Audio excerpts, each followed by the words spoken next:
Welcome to our channel. আমরা করছি class 12 এর রসায়নের সমাধান, যেটা থার্ড সেমিস্টারে আছে। দেখো প্রথম কোশ্চেনটা দেখো, 4 লিটার 0.2 জলীয় NaCl এর দ্রবণে 1 লিটার জল যোগ করলে দ্রবণের মোলারিটি কি হবে? কি করে করব? দেখো 4 লিটার ছিল কত করে 0.02 আর এখন সেই দ্রবণটা সে 4 লিটারের সাথে কত হচ্ছে 1 লিটার জল যোগ করা হচ্ছে, মানে 5 লিটার হয়ে গেছে। তাহলে এটা মানে আসছে 0.08/5, তাহলে করলে আসছে 0.0, 5 একে 5, 30, 30, 5 6 30, 0.16 অপশন ডি। এটার উত্তর হলো অপশন ডি।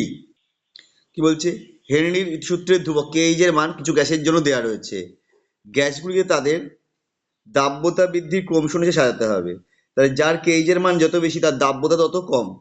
তাহলে এখানে দাব্যতা সব থেকে কম হচ্ছে হিলিয়ামের, তারপর নাইট্রোজেন, তারপরে হাইড্রোজেন, তারপর অক্সিজেন, অপশন এ। পরের কোশ্চেন দেখো, NHCl ও NF10 এর মধ্যে কার্যকারী অসদৃশ আন্তঃআণবিক বল বিশুদ্ধ NHCl ও NF10 এর মধ্যে একই অণুগুলির মধ্যে কার্যকারী সদৃশ আন্তঃআণবিক আকর্ষণ বলের সমান। যখন এই মিশ্রণটি গঠিত হয় তখন কোনটা সত্য নয় এটা প্রকৃত দ্রবণ হিসেবে বলেছে। তার মানে প্রথমটা, যেটা রাউল্টের সূত্র মেনে চলে, ডেল এইচ মিক্সিং 0 হবে, ডেল বি মিক্সিং 0 হবে। তাহলে ভুল হচ্ছে কোনটা? এটি ন্যূনতম স্ফুটনাঙ্ক বিশিষ্ট অ্যাজিওটপিক গঠন করে। যখন পজিটিভ ডেভিয়েশন থাকে তখন এটা হতো। এখানে হয়ে যাবে উত্তর অপশন ডি। পরেরটা দেখো, সংখ্যা ধর্মের ভিত্তিতে KCl এর আণবিক ভর গণনা করা হলে তা সাধারণ আণবিক ভরের চেয়ে কম হবে। অবশ্যই, কারণ ভ্যান্ট অফ ফ্যাক্টর বিয়োজিত হয়। পরীক্ষামূলকভাবে নির্ধারিত মোলার ভর সবসময় প্রকৃত মানের চেয়ে কম হয়, এটা ভুল। তাহলে এখানে এ সঠিক আর সঠিক নয়, অপশন সি হবে।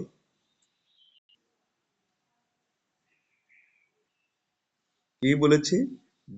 আচ্ছা, বলেছে ফেনলের দ্রবীভূত করা হয়েছে, তার কে বলেছে এত, আর ডেল বলেছে এত, কত অংশ ডাইমার গঠন করেছে। তাহলে ΔTF equal to K A I KF W2 into 1000 by M2W1। এটা করে আমার ভ্যান্ট অফ ফ্যাক্টর আয়ের মানটা বের করে নিতে হবে। এখানে W2 এর কোনো মান দেওয়া নেই এই W1 এর, ফলে এটা সলভ করা যাবে না। পরের কোশ্চেন দেখো, কোন পদ্ধতিতে লায়োফোবিক সলগুলির জমাট বাঁধা সম্ভব নয়?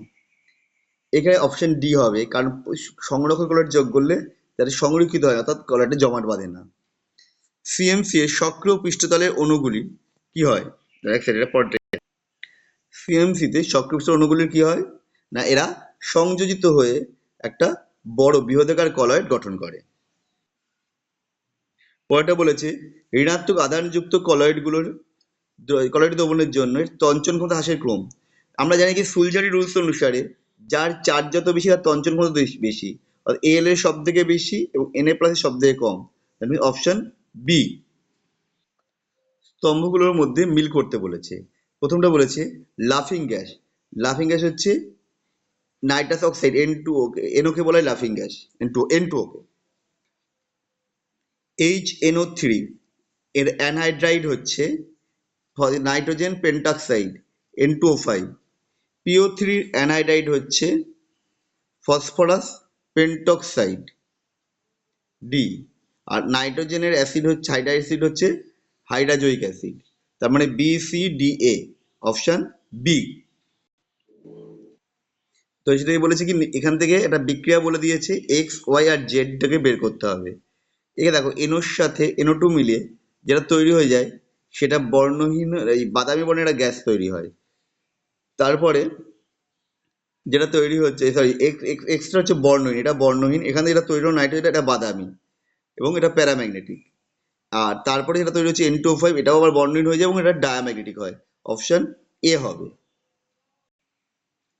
নাইট্রোজেন, এটা স্তম্ভ মেলাতে বলেছে সালফারের জারণ অবস্থা দেখিয়ে।